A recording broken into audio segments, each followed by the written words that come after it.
ഇങ്ങോട്ട് വരാൻ.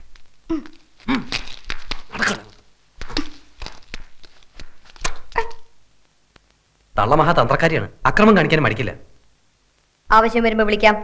പുറത്ത് കാത്തു നിന്നാ മതി.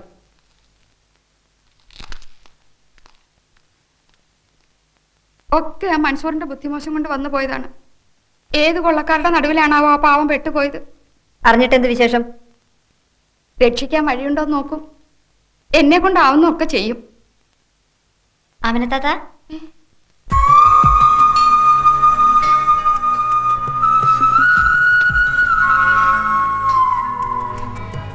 എന്റെ ദേവോളെ, എത്ര കാവൽക്കാരുണ്ട്.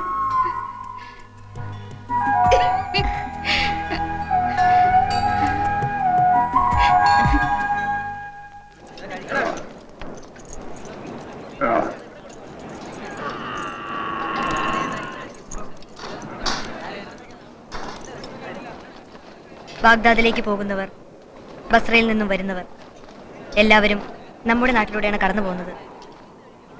സത്രങ്ങളോ വഴിയമ്പലങ്ങളോ ഇല്ല. ഭക്ഷണം കഴിച്ചു പോകട്ടെ. വിശക്കുന്നവൻ ആഹാരം കൊടുക്കുന്നത് പോലെ പുണ്യം മറ്റൊന്നില്ല.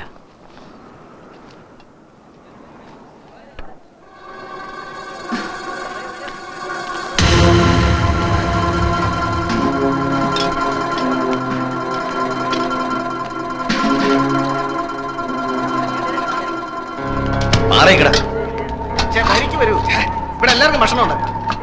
എന്താ ഒരു മര്യാദ ഇല്ലാതെ? കഴിക്കാൻ ആഹാരം വെച്ചിരിക്കും. മാറി നിൽക്കടാ, മാറി നിൽക്കടാ. ഞങ്ങൾ എടുത്തു തരാം.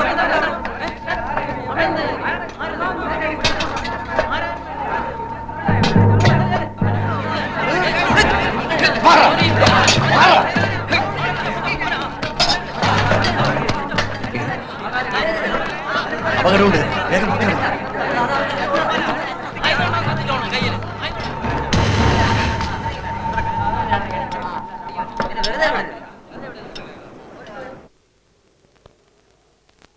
നീ ആരാണ്?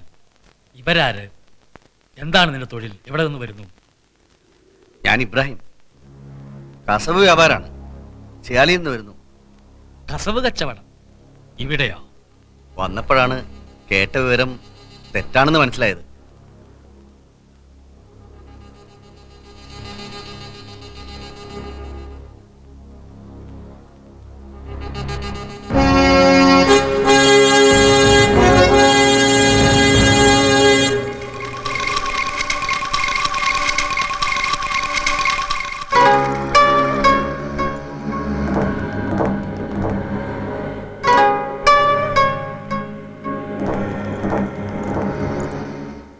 പ്രഭു, ഇവൻ പറഞ്ഞത് വെറും കളവാണ്.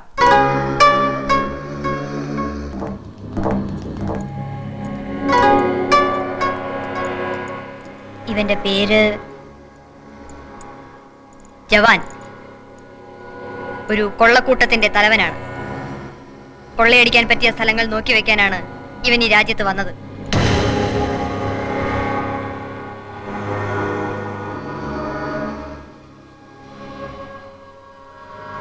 ഇവന്റെ താവളം ഞാൻ കാണുന്നു.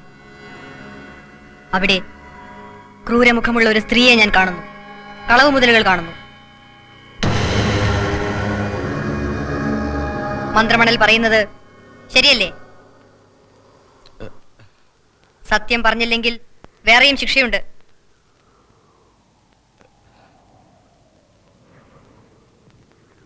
സത്യം.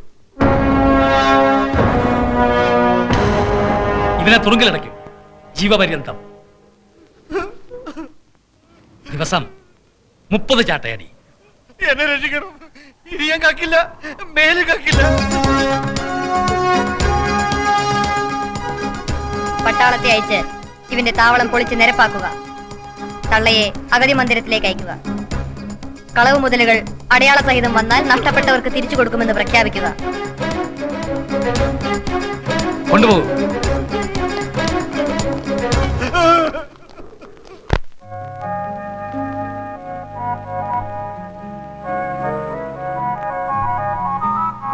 രാജകുമാരി ഇങ്ങോട്ട് എഴുന്നള്ളുന്നു. രാജകുമാരി ഇങ്ങോട്ട് എഴുന്നള്ളുന്നു. എന്തെങ്കിലും പറഞ്ഞ് ഒഴിവാക്കൂ. വേഗം അകത്തേക്ക് വിടരുത്.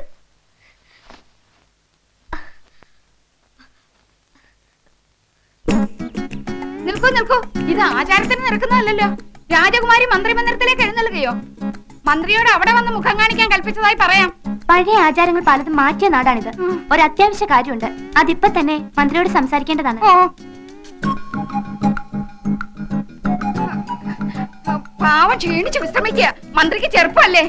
രാജകുമാരിക്ക് അധിക സമയമൊന്നും വേണ്ട. അതെ,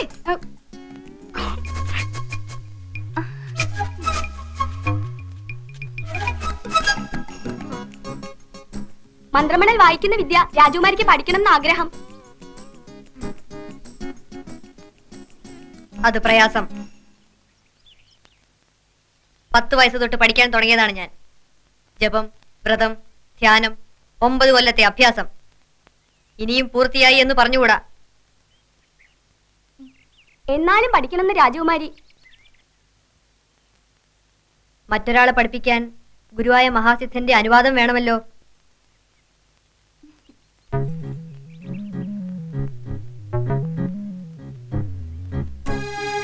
രാജകുമാരിയുടെ വിവാഹം എന്ന് നടക്കുമെന്ന് പറഞ്ഞു തരാമോ? കൊട്ടാരത്തിൽ പലർക്കും അറിയാൻ ആഗ്രഹമാണ്. രാജകുമാരി മറുപടിക്ക് കാത്തു നിൽക്കുന്നു. വിവാഹയോഗം അടുത്തൊന്നും ഞാൻ കാണുന്നില്ല.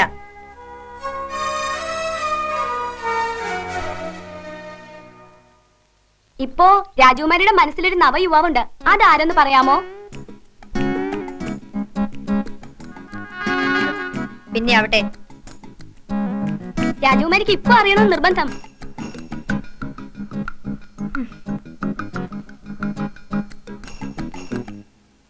ഊരും പേരും അറിയാത്തവൻ. അവനെ പറ്റി ചിന്തിക്കരുത്. മോഹങ്ങൾ വളർത്തരുത്.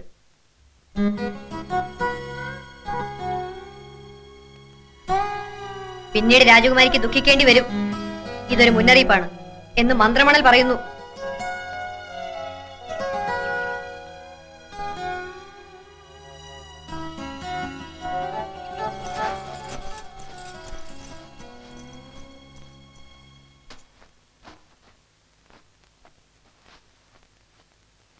വിവാഹഘോഷം അടുത്ത് തന്നെ ഉണ്ടാവുമെന്ന ജോലിക്കാരുടെ ഇടയിലെ സംസാരം.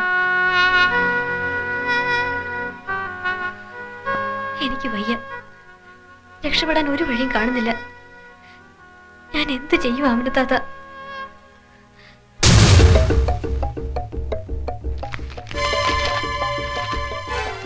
ഇവനാണോ? അല്ല,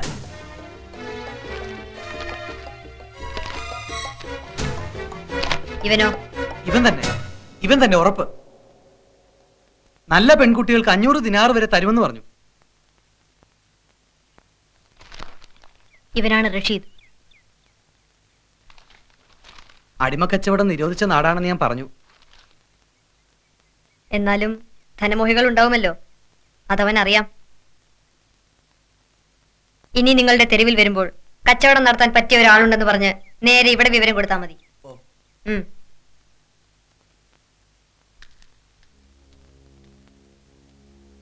അവൻ വന്ന സ്ഥിതിക്ക് പിന്നാലെ കൊമ്പനാലിയും എത്തും. കൊടുക്കാൻ എന്താ വഴി? വഴിയുണ്ടാവും.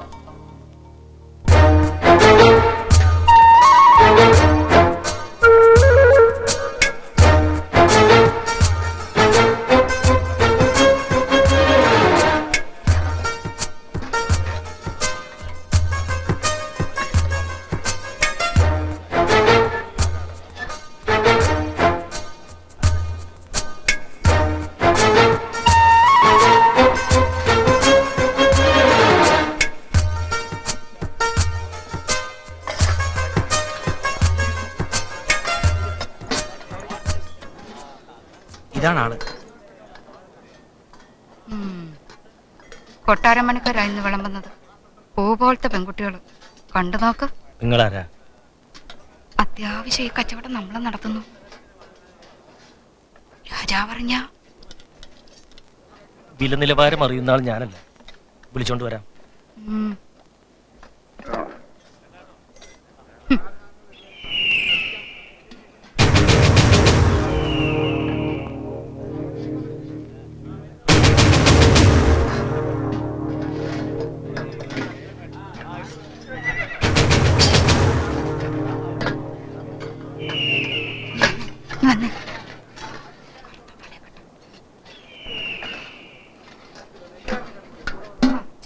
ഓ ശരി.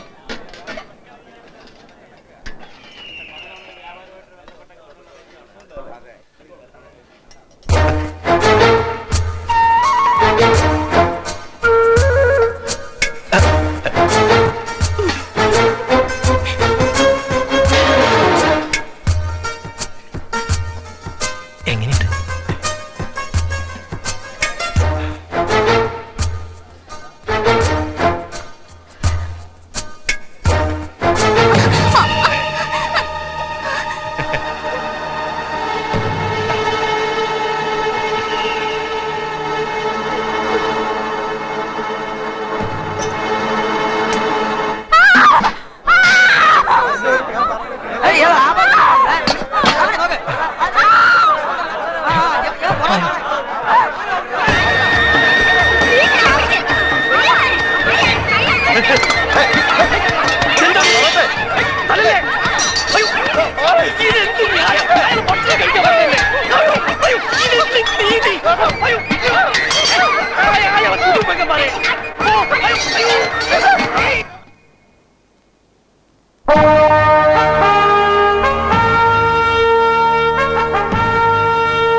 നിങ്ങൾ ആരാണ്? ഞാൻ ഹസൻ, ഇത് നജീബ്, കുതിര കച്ചവടക്കാരാണ്. എവിടെ കുതിരകൾ? കൊണ്ടുവന്നൊക്കെ വിറ്റു. നാടേത്? ഞങ്ങള് കെയ്റോ അല്ല, കെയ്റോയ്ക്കും അപ്പുറത്ത് അലക്സാണ്ട്രിയ. അലക്സാണ്ട്രിയ.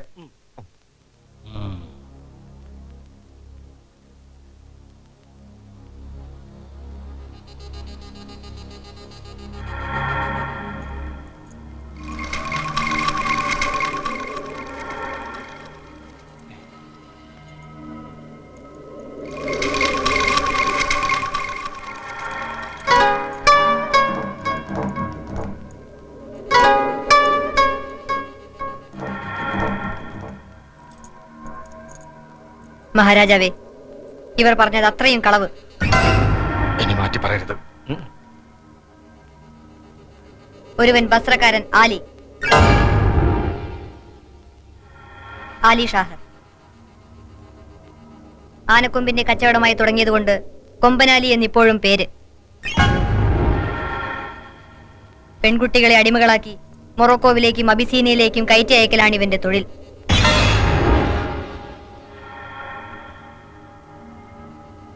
ഇവന് വേണ്ടി പെൺകുട്ടികളെ തെരഞ്ഞു നടക്കുന്നതും ചതിയിൽപ്പെടുത്തുന്നതുമൊക്കെ ഈ കൂടെയുള്ളവനാണ്.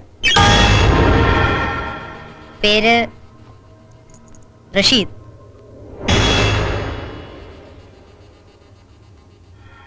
ഈ പറഞ്ഞതല്ലേ സത്യം?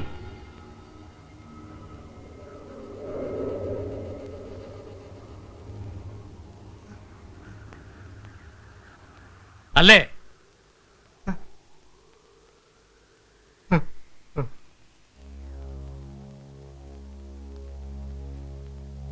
മന്ത്രമണലിൽ ഇവന്റെ കോട്ട ഞാൻ കാണുന്നു. 100 പട്ടാളക്കാർ അവിടെ പോയി എല്ലാ പെൺകുട്ടികളെയും മോചിപ്പിക്കണം എന്നാണ് എന്റെ അപേക്ഷ. പൊന്നും പണവുമെല്ലാം അവർക്ക് പങ്കിട്ടു കൊടുക്കുക. അകമ്പടി സഹിതം അവരെ അതാത് വീടുകളിൽ എത്തിക്കുക. ഇതൊരു രാജകൽപ്പനയാണ്. ഇവരെ കല്ലറയിലിട്ട് ദിവസം 60 ചാട്ടവാറടി. അടിമക്കച്ചവടക്കാരെ പോലെ നികൃഷ്ടർ വേറെയില്ല.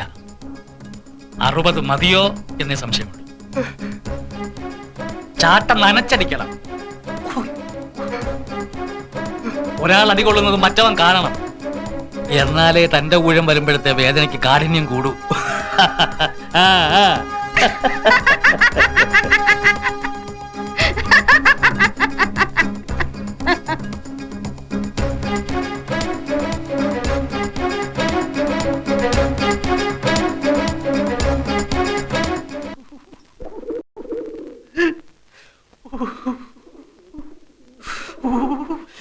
മേലിലില്ല, മേലിലില്ല.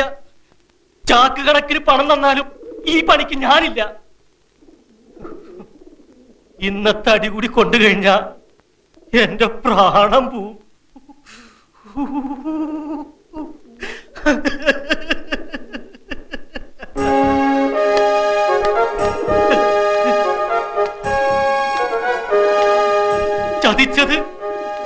ഈ തള്ളയാ മഹാഭാവി.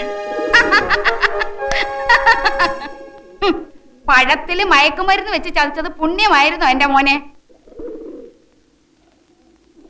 തണ്ടും തടിയുള്ള ആണുങ്ങളെയും അടിമകളാക്കി വിൽക്കാറുണ്ടില്ലേ? പക്ഷെ നിങ്ങളെ ഇങ്ങനെ തന്നെ നിർത്തുന്നു.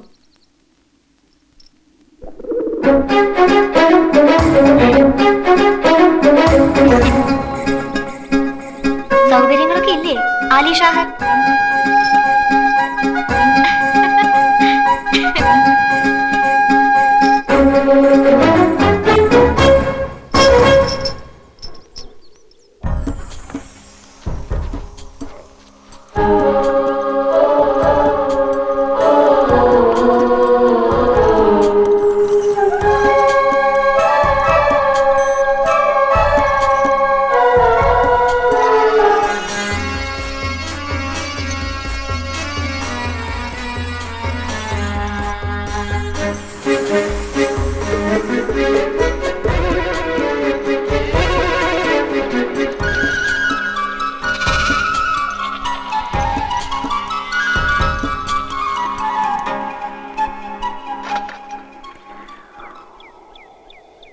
ഒരു വർഷം കഴിഞ്ഞു പോയതറിഞ്ഞില്ല. പ്രജകളൊക്കെ സംതൃപ്തർ.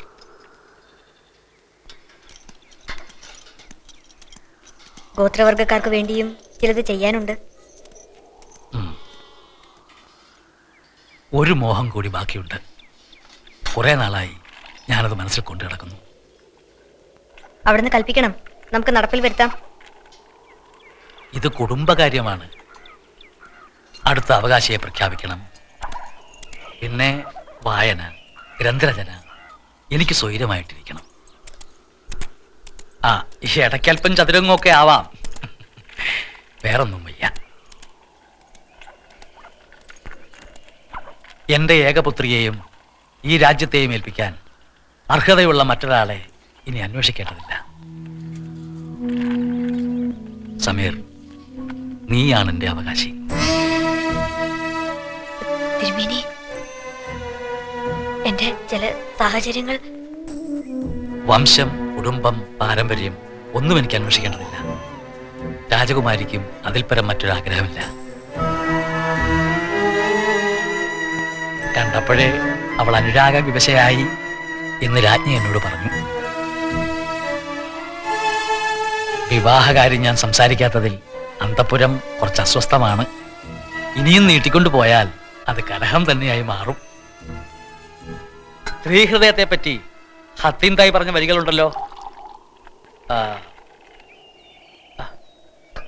മുഹാവിയായെ അഭിസംബോധന ചെയ്യുന്ന വരികൾ